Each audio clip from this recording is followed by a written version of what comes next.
SimUpdate 5 has brought us a performance improvement in terms of frames per second, and now it's time to put it to the test in VR. Welcome to the SimHanger, my name's Mark, and let's get started. The system I'm using today is a 10900K and a RTX 3090 graphics card. This video is a direct follow-on to my non-VR tests done recently. I'll leave a link to that video in the notes below. The test conditions and parameters are exactly the same as we did in the previous video. We start today at the infamous Meigsfield Airport, Kilo Charlie Golf X-Ray. Meigsfield is add-on scenery. It's highly detailed, with full PBR and dynamic light rendering, and it's available from Z Design Studios. It's around 10 o'clock in the morning, and weather is preset to few clouds. Photogrammetry is set to on. We're in the Asobo Beechcraft Bonanza G36. High level of detail, great PBR rendering, and two G1000 panels in the cockpit to add further load to the system. OpenXR development tool settings are 70% custom render scale and motion projection is disabled. And for this test we're in the HP Reverb Pro.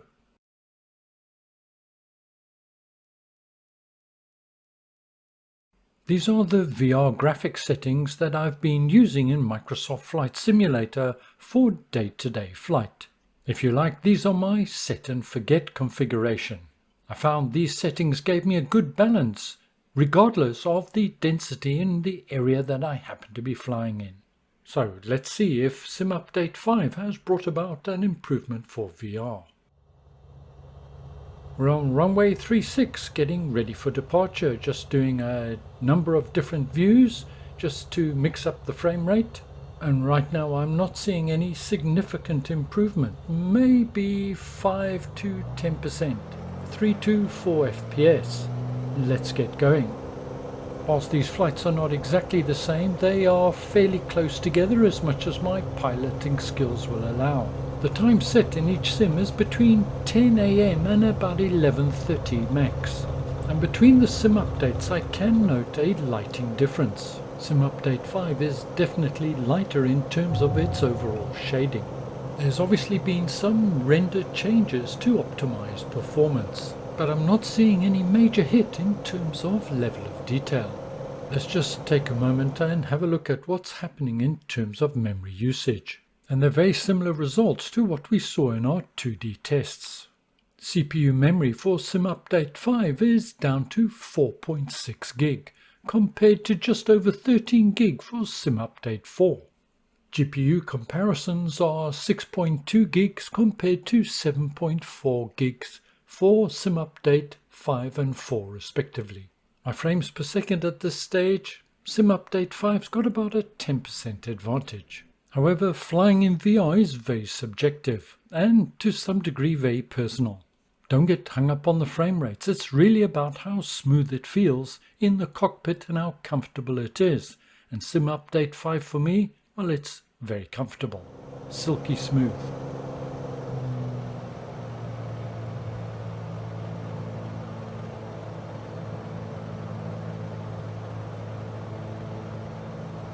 We'll have a quick look at the ship in the water, and then we'll start a bank to the left as we fly over Chicago downtown.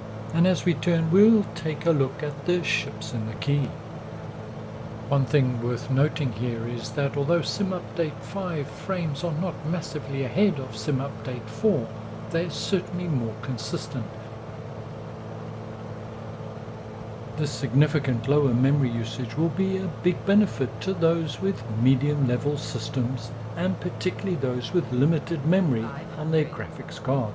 They should see the biggest boost in performance, I suspect. Both systems now for this test coming under the heaviest load.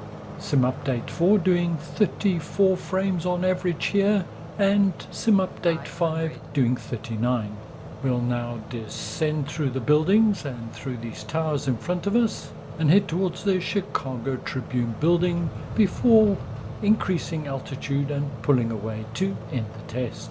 If you look at the graph to the right of the frame counter, you will see that SimUpdate 4 has a whole lot of red lines. these are micro pauses, and this just highlights how much smoother Sim Update 5 is when flying in VR. Far less stutters experienced. Let's now take a quick look at the results, but first a quick explanation how I arrived at the figures that I've presented here.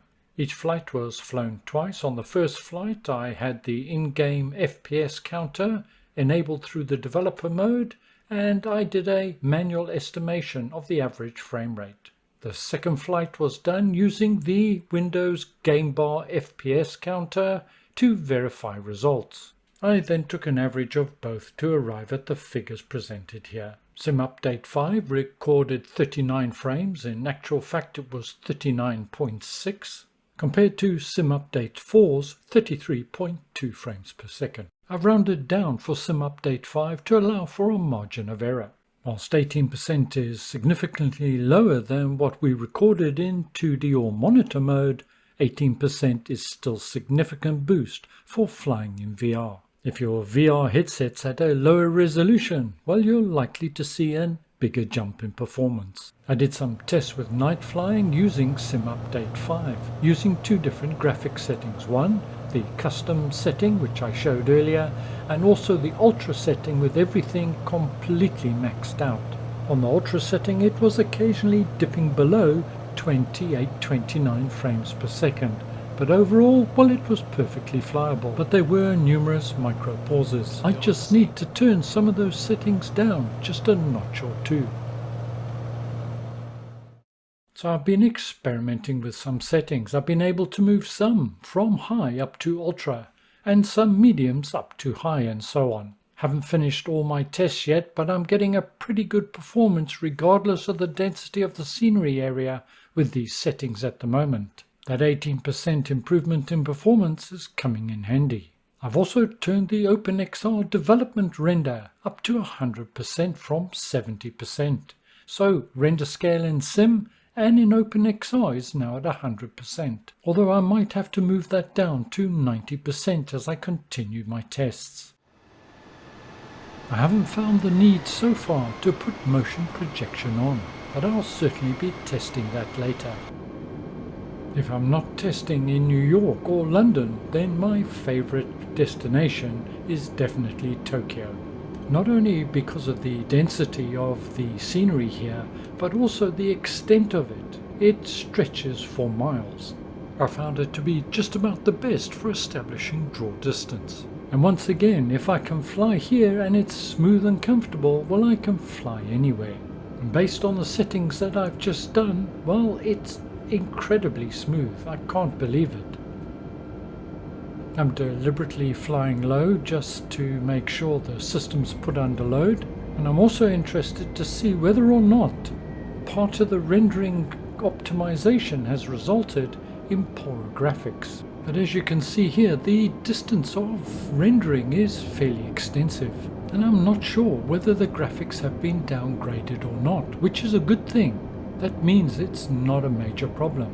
And in any event, the swap for the performance in my book, well, it's a win on my side for VR flying. But I'll certainly need to do some low and slow VFR flights just to confirm whether or not there's been any compromise in terms of the graphics fidelity as being reported by some.